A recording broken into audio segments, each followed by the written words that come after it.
All right, Rob, well, thank you. Comic-Con is finally here, and for a lot of us, that means dressing up and putting on makeup and maybe traveling, visiting hotel rooms where you've never been to before. Joining us this morning is board-certified dermatologist Dr. Billy Groff from Cosmetic Laser Dermatology. He's here with everything you need to know, all things Comic-Con. Where's your costume? This isn't a costume? That's it. Okay, right. Let's talk about, first of all, what we need to keep in mind if we're putting on makeup, especially for Comic-Con, to keep our skin protected. Right. Well, with the kiddies, the most important thing is that we test the makeup on the children before we apply, because children have very sensitive skin, and they can easily break out in rashes, and that can be quite a nightmare if you're out for a good time and they break out in a bad rash. So what we recommend is that before using makeup on the kiddos, test it out on the inside of the wrist, maybe a couple of days before, apply it and let it sit for a few hours, and if there's no reaction, then you're good to go. Okay, and you said it's really important too, we've got to remember to moisturize our skin. Well, yeah, it's important to first clean your skin before applying the makeup, but moisturization will help as well. And when removing the makeup, you want to use a cleanser that's specifically designed to remove makeup, not just a soap, a regular soap, but specifically makeup remover. Very good. Let's talk about if you do develop an allergic reaction, what that usually looks like in the most common form usually. Right. Well, most of the time we're applying the makeup to the face, so the face will get really swollen and red, and it will fairly intense itching. So those are the things you'll notice usually within the first few hours of applying the makeup if there's going to be a problem. And then if you want to try to take care of it at home, of course you want to wash the makeup off. You can use things like Benadryl, which you can get over the counter, which will help with the allergic reaction. You can also use topical steroids like a hydrocortisone cream. And if it's really bad or severe, you're concerned about it, then of course you should come into the dermatologist office and we'll help you out with that. And we were just looking at a picture at somebody who had obviously had an allergic reaction with the really red skin that you were talking about there. Are there ingredients that we need to look out for on the product itself that might be triggers possibly for a reaction? Yeah, there certainly are. I mean, there's something called parabens, which are a very common allergen. But the list is very extensive, and the names are quite long. So the easiest thing to do is don't go cheap, because the cheaper makeups tend to have a lot more allergens in them. Now, as far as costume makeup, you have to watch out for nickel. Nickel, yeah, it's one of the most common allergens, and things and it'll like, say that on the back. It should. It should. So we watch out for nickel in things like cowboy belts and costume jewelry and things like that. Gorgeous. You have some beautiful helpers with you here this morning. Yes, we do. And you've brought a number of products. Tell me what you kind of brought here today. Well, you can see, looking at the girls, you can see that they have a little bit of makeup on, which was tested beforehand, and they have no problems. You can see that Jenny here is wearing this costume jewelry or these little diamonds on her face, and it's important to make sure you use costume glue. We had a patient that we saw last year during Comic-Con that had actually used super glue to attach the little jewelry pieces to their face. Oh, you're kidding me. And of course they couldn't get them off, so it required a visit to our office.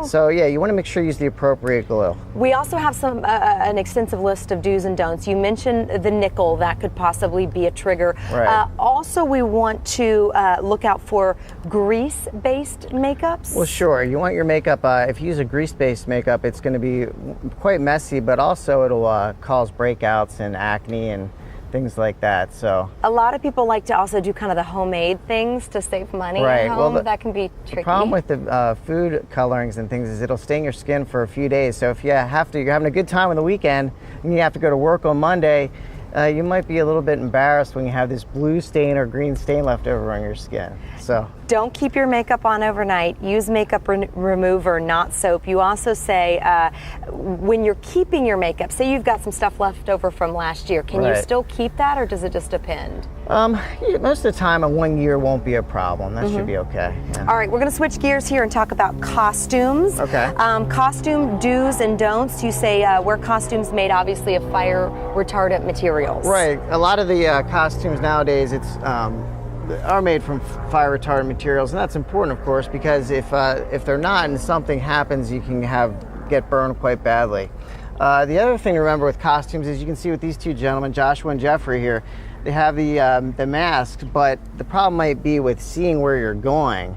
So if the masks obstruct your view, you know, you can trip and fall and have problems like that. So for a lot of folks, they are coming into town and they're Right. staying at hotel rooms, and we need to mention bed bugs, because that can obviously cause major problems, skin irritations. How do you know if you've been impacted by bed bugs? Kind of talk about what marks you're going to see on your skin.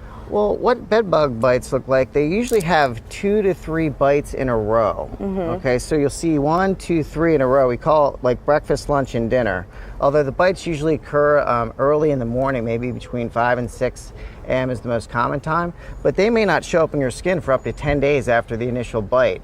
So, but as far as costumes are concerned, the important thing to remember is that if you go to a thrift store, you should probably take that costume and wash it in hot soapy water for a minimum of 30 minutes. Because before. the bed bugs can be in the costume? Absolutely. I didn't even think about that. Yeah, if you think about a thrift store's got lots of old furniture, mattresses, places where bed bugs love to hide. For sure. So you gotta wash that costume in hot soapy water 30 minutes, or you can put it in a plastic bag and sit it out in the sun for a day, maybe 2 days in a row, and that should kill all the bed bugs and their eggs and everything as well. You've given me something to think about, because I have a costume for Comic-Con, and I'm thinking, oh man, the bed bugs. Right. If you're staying in a hotel room, though, just FYI, you can look at the mattress, look at the little creases in the sides of the mattress, and you'll see, not to be gross, but you'll see like droppings, and that'll be an indication that the bed bugs are in your bed. So I check every hotel room that I go to. That's the first thing I do. I go in and I check the bed. You need to do that. It's really important. And you can actually see the bed bugs are about the size, if you imagine an apple seed. Yes. They're about that big, and they can look like little apple seeds in the creases of the mattress and so forth. So that's what you can look for as well. Yeah, very good. Okay, here's the deal. If you'd like to get in touch with Dr. Billy Groff, the information is up on your screen right there, located on Genesee Ave in the UTC area. We have also linked some information on our website, fox5sandiego.com. You can go there and click on that Scene on Tap. Now, your precious girls here, one of them wanted to say something. They're not mic'd up, but I'm going to lean in because I've got a mic on. And you wanted to say something? What did you want to say? If they want to come in my invisible jet, it's parked outside of the news station. You have an invisible jet out there? Get out. I had no idea. Whoa, Raul, did you know that? There's an invisible jet out there? I heard Wonder Woman's invisible jet. That's right, that's how she gets around.